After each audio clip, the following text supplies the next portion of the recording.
we go. Rightio, stable chat of a very, very different kind today. David Scott, firstly, thank you very much for joining me. Thank you, Paul. Great to be here on a beautiful day, absolutely sensational day here in Melbourne. Downtown Cranbourne, yeah. You'd hardly know you're in Cranbourne at the minute, sitting here in the shed. Oh, well, we'll say that, and it's a little bit of got a bit of a country feel. Number one thing I must do, Scotty, got to look after my sponsors. I do this a lot. It is Paul Dobson and Dylan Barry, and their big boss, I won't forget this today, is David Kelly. Oh. You know how many times I call him Paul Kelly? It gets very confusing to he will love it. For all your accounting needs, all you have to do is contact them on 9629 6744. That is Paul Dobson and Dylan Barry here in Melbourne. They've been great supporters of me for the last 12 months, and I'm sure they'll continue it on into the next year. That's great. They love these stable chats, and they are a sponsor here at Cranbourne Harness Club as well. And I mean, they're just up the road in Melbourne as well, so anyone that wants financial needs and the likes, going from there. I rang you about doing one here because I love promoting harness racing. Yes. It's one of my key things that I do love, and I love places that do things a little bit differently, and this is very different. Generally a stable chat is we talk to a trainer. We'll catch up with a couple of the boys in a minute, but we talk to a trainer and we promote themselves. This one I want to promote what you guys have got going on here. Are you blown away by how big it's got? No, not entirely. Look, the club did have a strong vision that this was something we needed. We recognised that we were sort of an outpost here at Cranbourne, and we had a diminishing level of participation out this way. And in order to address that, we had the vision that said, well, what we really need to do is create this training centre and then rebuild our participation through this venture. Yeah, so...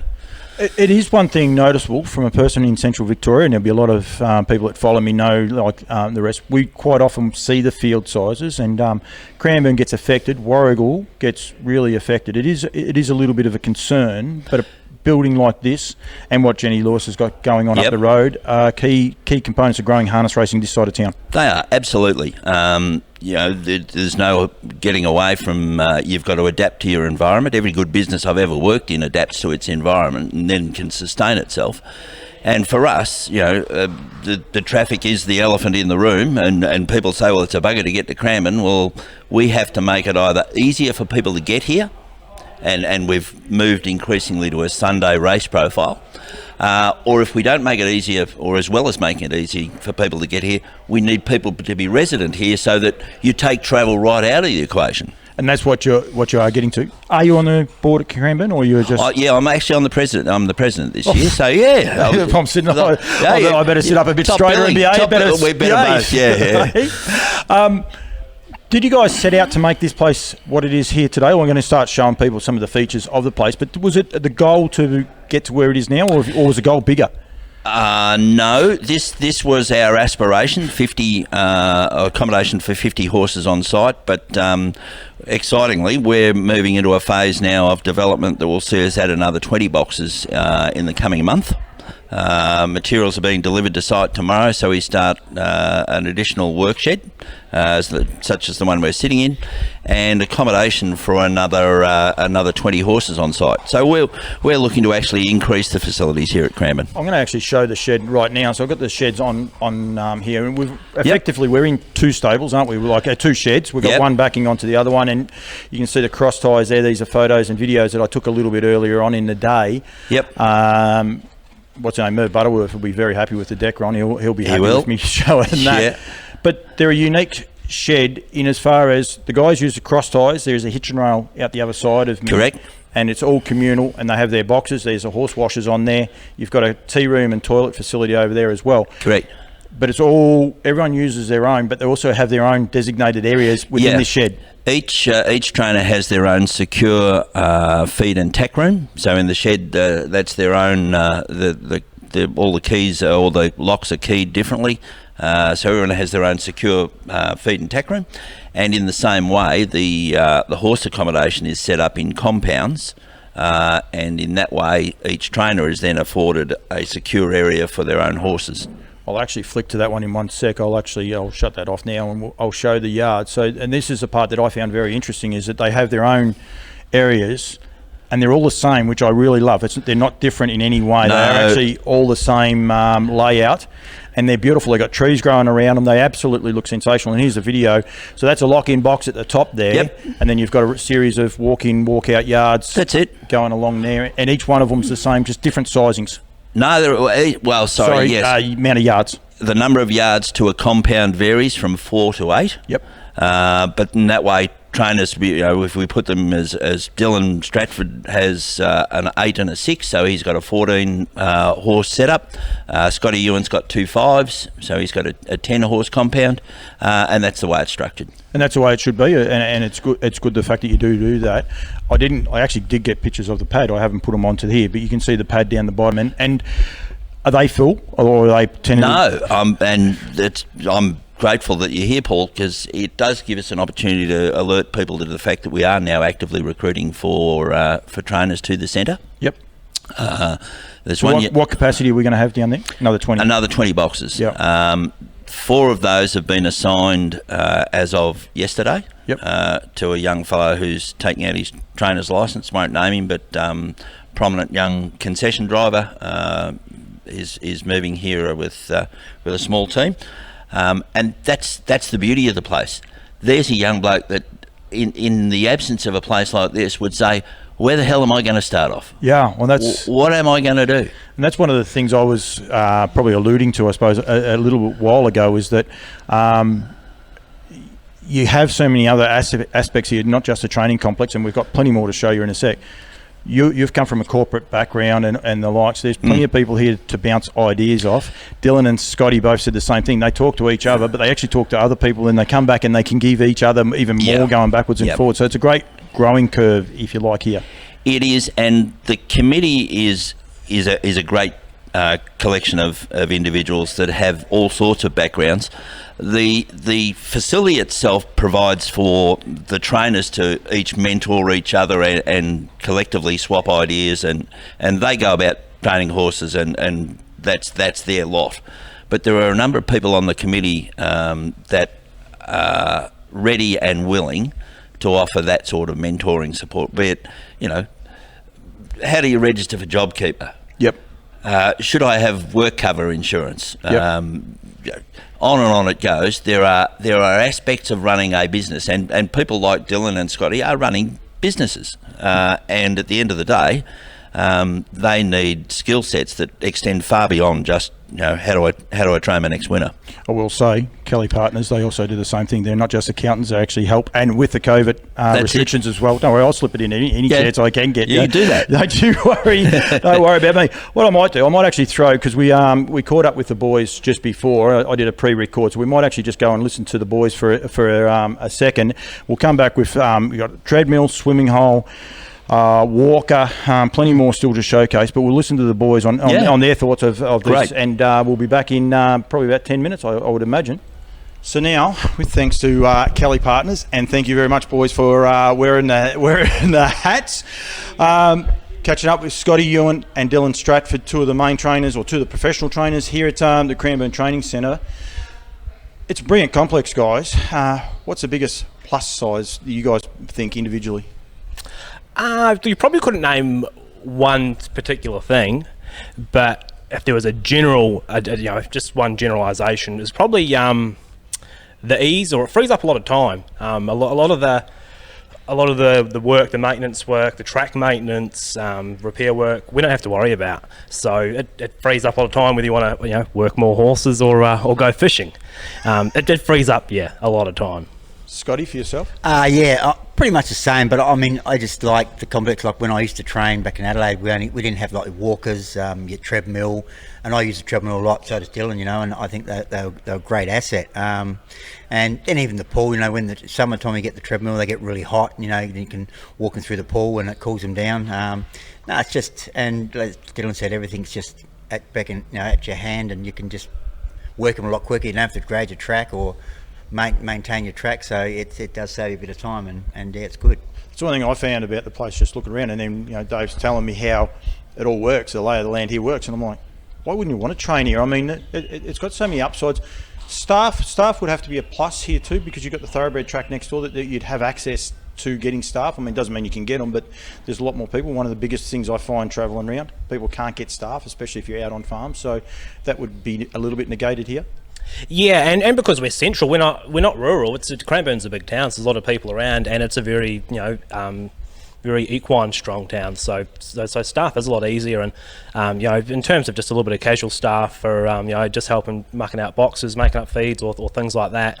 The galloping staff finish at 9 o'clock. It's not that hard for someone who wants to pick up a couple of hours extra work to come over here after they finish that. And so in that respect, it does work really well. Access to staff has been pretty good. Whereas for me, I'm a bit tight, so just me and Kylie do our horses. But it is, if need be, we've only got sort of 8 or 9, so we don't have to have staff. But I'll see how many of them are listening. You're a true South Australian. It's all good. We'll find out who's actually listening.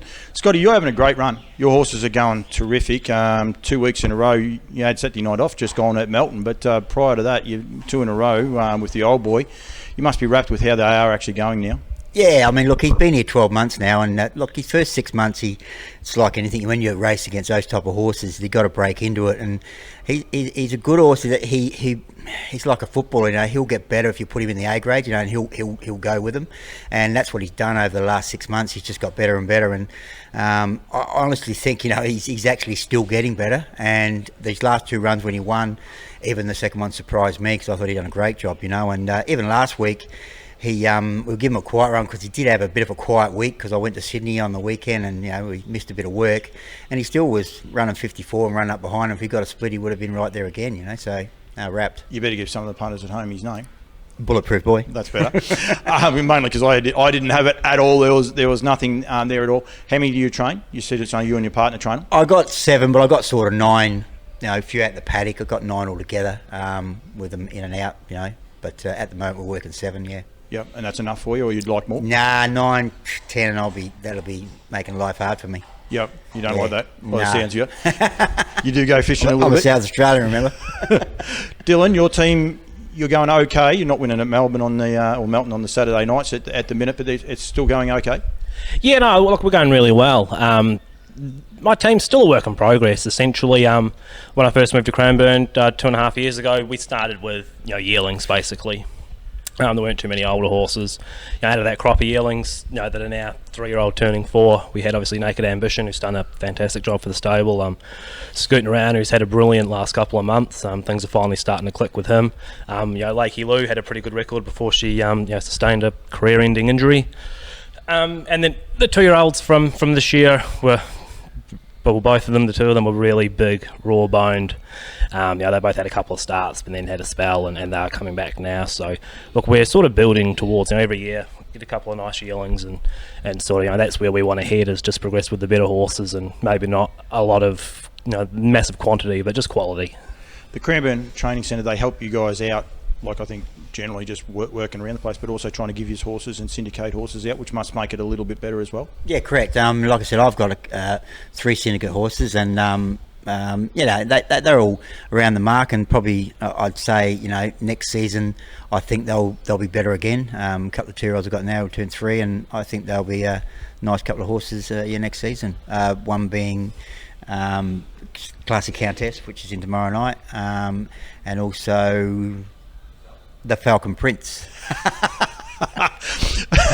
I'm glad I'm not the only one that they leave the mind. Which he's spelling at the moment, but I think he'll come back a better horse when he comes back after a break. Yeah. Yep, and that's half your battle, I suppose, is getting support, which must take a little bit of the pressure off you as well. Like I say about this complex and how good it is, but to have people backing you and actually trying to keep you guys here and giving your horses, that must take a lot of the pressure off. A lot of other young trainers that are trying to build a track, look after a track, but also attract owners. Without a doubt. Financially, it's a big help too. Without that cost. But David Scott's done a lot of work behind the scenes with my team. I mean, essentially, when I first moved to Cranbourne, I was a breaker and a pre-trainer. I think I'd been in Australia for about 1.5 years, and there's no way I would be working the team that I'm working now. Sorry, and also perhaps the quality of stock that I'm working now. If it wasn't for that and that help behind the scenes, and if you're a young trainer, just finding your way, especially I don't come from a rich racing background or anything. That's invaluable, that kind of help, and it's probably essential, to be able to make it. It's a little bit of a no-brainer for mine, especially if you're in and around this area, to come here and train from here, isn't it? Because you've got everything. You got the choice of three. Yeah. You got the choice of 3 tracks, which I'm pretty jealous about. Full stop. But you seem to have everything, and then you have people that can mentor you in a few different ways. As far as Dave could just help you guide you along in the right direction. Doesn't have to tell you how to train a horse, but just make sure you got everything else under control. Yeah, and between me and Dylan, we help each other out a lot. Help fast work and just ideas from each other. Because you can always learn off. You never know everything. In trotting. It's one thing that I've learnt, that you can always learn more. And just like I've got a trotter from Travel Giro, I was just talking to a few guys at the track, and about shoes they were wearing, and I changed the shoes on him, and he's turned the corner, and just by talking to Lily, Lily is a good trainer and with trotters, and that sort of helped me out with one of mine. Just you never know enough. No, you definitely don't. Leading up to Christmas, people like to buy big Christmas presents and all the rest. You got a winner for anyone coming up? Look, you've both just clammed right up. Have a look, no winners. You're going back to South Australia. Yeah, I think I have. I think I've got one tomorrow. I think my trotter's going really good. He's got not a bad field, but I give him a big hope tomorrow night. He's trotting really good, so keep fingers crossed and see how we go. The way the horses are going, Dylan, nothing? You'll have to come back to me next year, I think. We've got Scooting Around and Naked Ambition heading for the Vic Bred, and Scooting Around will need a bit of luck, and Naked Ambition, although she was going to go really good yesterday, put a foot wrong, and looks like we might have a couple more issues there to iron out before the Vic Bred, which is probably not what you want 8 days out. And other than that, I've only really got Express Yourself running around, and she's doing a great job at the moment, running some honest races, but not one I'd probably be tipping out for load up next start. I've got a name for one of the next horses too. I hate flies. I've never seen a bloke wave flies off the way he did. I'll have to tell. Scotty's watching this, so to be fine. So we'll just call it that for the Kiwi bloke.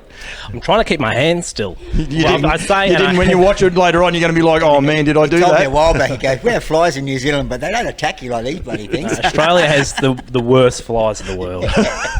All right, boys. With thanks to Kelly Partners, thank you very much. Well done, and keep training winners, both of you. Thank you. All right, Scotty, we're back. We are? Yeah, and the boys, they're both young men. Scotty might enjoy that comment a bit more than Dylan. But they really enjoy the place, and you can see the bit of fun there, especially hanging a bit of shit on with the flies and that, and the likes. But they actually enjoy being here, don't they? Yeah, Scotty's been a great pickup. He's a terrific character, very affable, and there is a good chemistry, particularly amongst Dylan and Scotty, but generally across the complex, you might be surprised to learn that generally it is a fairly cordial sort of environment. How many individual trainers are here? 11 individual trainers so far, with 50 boxes, and then depending on how they go, whether you get a couple of big stables or just again more, you might end up, you wouldn't know how many you could end up here. 20 trainers here. Well, you could. Ideally, we would love to attract a trainer of the 10 to 15 sort of size stable, just to provide the backbone or strengthen the backbone to the place a little bit. But yeah, we're happy to take all comers, but it would be lovely to have another reasonable sized professional trainer at the centre. Let's sell this place. Okay. Let's show everyone this swimming hole, which I absolutely love. Beautiful swimming hole, and well looked after, but also you seem to recycle your water. I've actually got a picture of it. Is that what actually happens? Yeah, it does. Filtration your water at the end of it as well. So look, there was a lot of work went into this when we first started. There's a 250,000 litre water tank that we collect all the rainwater off the roofs of the sheds and the stables around the place. That provides the water in the first place for the pool, and then it is recycled, filtered and recycled back into the pool, chlorinated. It's that's a filter there. Yep. There's no excess with that, like that's part of being stabling here, is that you get access to the pools? I want to say $4.20. Somebody will correct me if I'm wrong, but I think our current fee is $4.20 a day per horse, and that includes all the facilities here. That's ridiculous. That is. So that's your horse accommodation. So your horse is catered for in a 12 by 5 metre yard, so 60 square metre yard with a 5 by 4 loose box at the back. You're then provided with your feed and tack room, of course, access to 3 training tracks, Hang on. Oh, you're going to take us through a visual. We'll go to the tracks. What do you call this? That's the bridle path. So we take a bridle path up over the hill to the racetrack rather than wander through the float car park. You're showing now the 1,200 metre jog track that we have. It's a kidney-shaped jog track, so they get to change leg. It has a bit of a hill through it, so we use that for the jogger, or we've got 3 joggers actually, and some pace work, and we've got a 600 metre sand track there that's just showing. On the inside now. So that's a good deep sand track. Is groomed every night, as are all the tracks. That's got a bit of a hill in it as well, but that's a terrific way to exercise horses on the canter.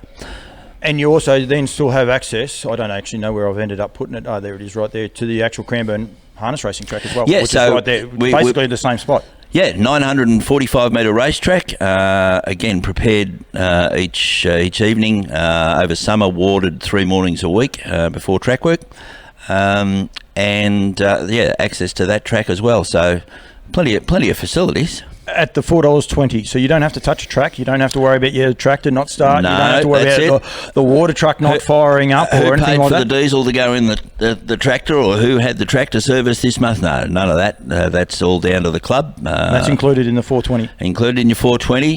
We also have a live on site caretaker, and that's important just from a welfare perspective.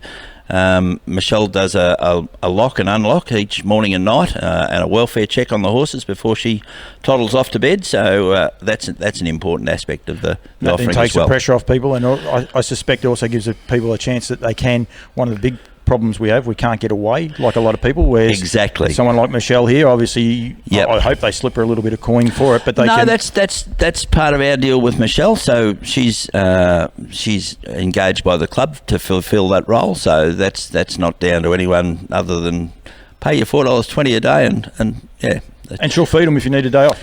Well, she will. Now, that's by arrangement and by her good grace. That's what I was thinking. I'm thinking this is getting ridiculous. But and at the same time, the trainers will each help each other in this environment. Like last night, Scotty was racing at Shepparton.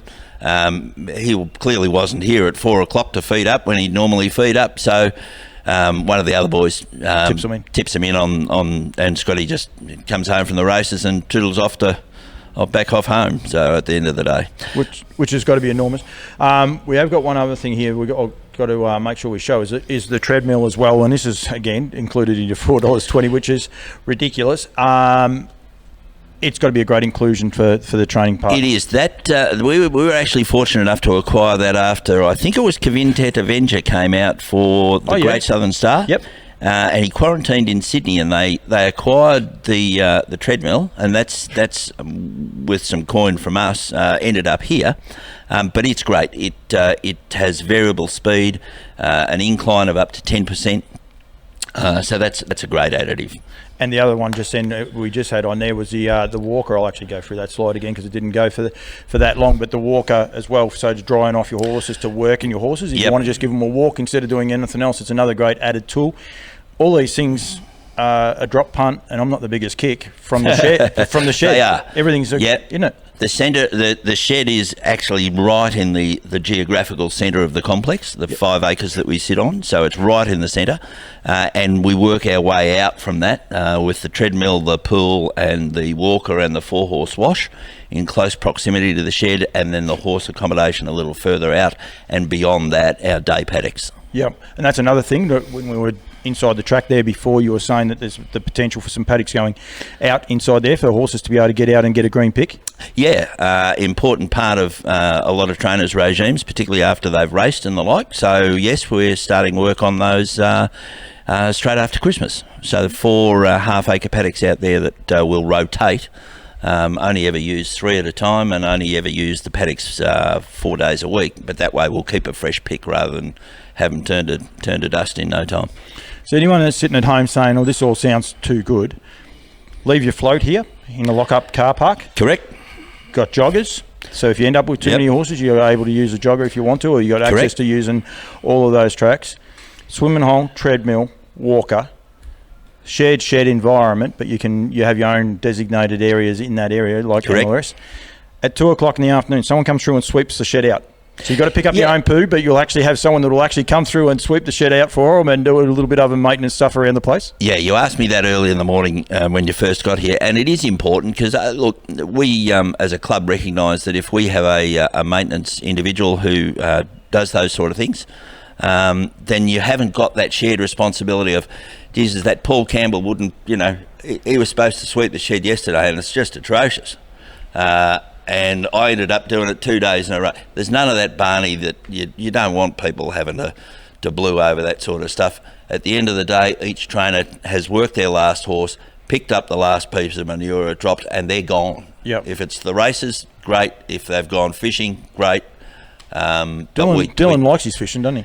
Well, he says that, but I don't reckon I don't think he's dropped a line in it all the time he's been here. He's still sitting here watching us in case anyone's wondering. I don't know how he gets time to fish because he's sort of just sitting back watching us all this time. That's it. Yeah. he doesn't mind it. This is one of the things though. Back to the sweep in the shed. Yeah. I've worked on shared tracks before and all the rest. Water trucks. Someone's turned to do the track and the bloke the night before hasn't filled the water truck up for whatever reason. You don't know. Could be that something happened with one of his children too. He was too lazy. You just don't know.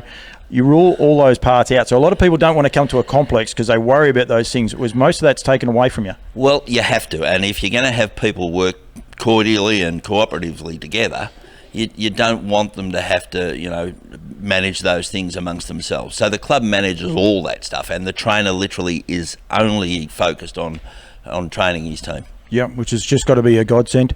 Then you have access to yourself who are here 3 days a week, plus your committee because they want you to go there. So there's plenty of advice for people to go along.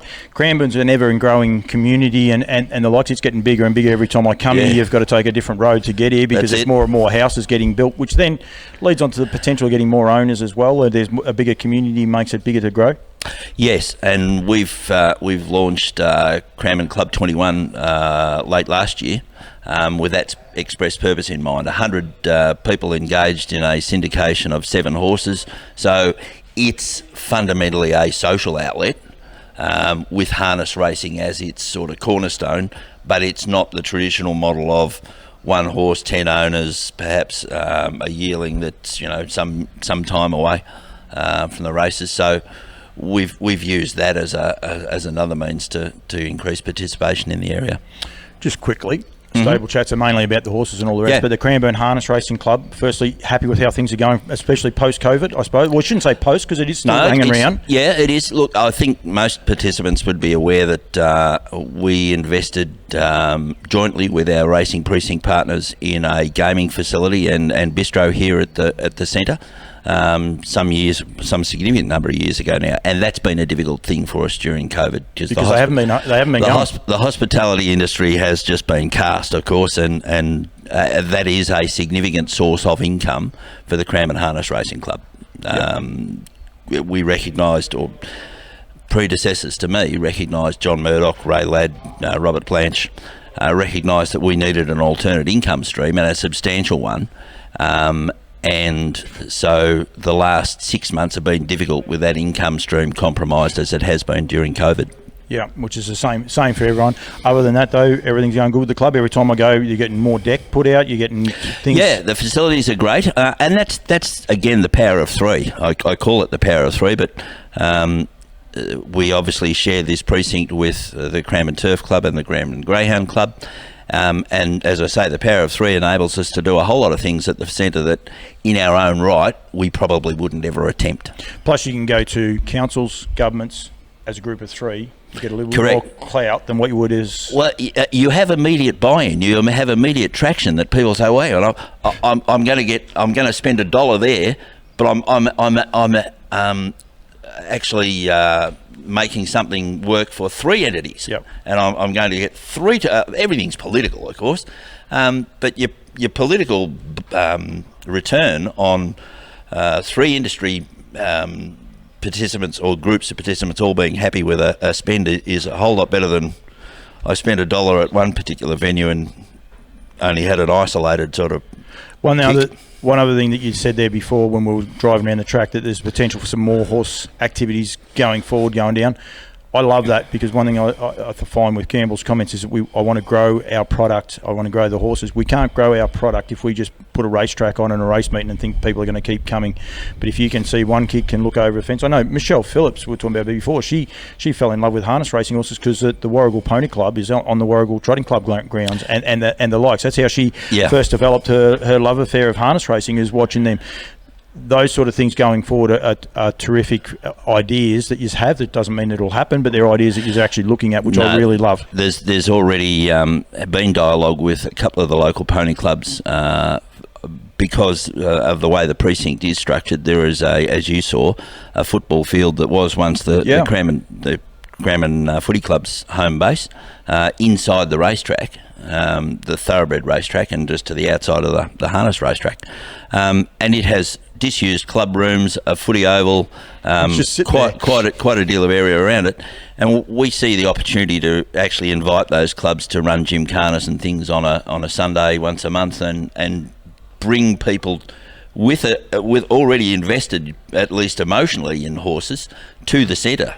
And then they might turn around and they say, trots are on Friday night, Sunday afternoon.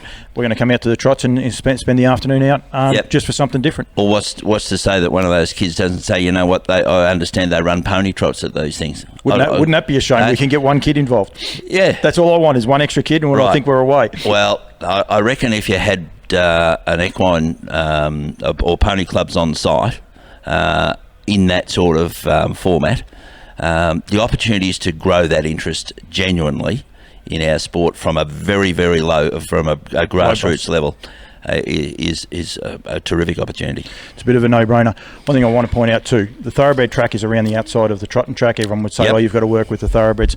They're actually over here. They are all on the other side. They have their own precinct. It's huge, but they are on the other side of the fence. It is the biggest training centre in the Southern Hemisphere, Flemington included. Yep. There's 800 horses worked on those tracks over there each morning, but they only use the Thoroughbred Track on what we call the racing precinct, only on their 20-odd race meetings a year. Yeah, they even trial next door. They do. All their jump outs and trials are over next door. So it's an amazing place. Dave, thank you very much. I will say, as I said many times, this has been proudly brought to you by Paul Dobson and Dylan Barry from Kelly Partners Melbourne, 9629 6744 for all your accounting needs, but also your COVID worries, business advice. Dobbo's a very passionate harness racing person and the like, so he's sort of across most things. He can definitely advise people. Mate, thank you very much. Most welcome. Good man. I've really enjoyed it. I believe we're going for a feed now. We'll go for a feed. Yeah, we'll take you for a feed and then send you on your way. I believe you got lots more to do this afternoon. Yeah, catching up with Teddy Demmel. I can't wait. So thank you very much. Good on you.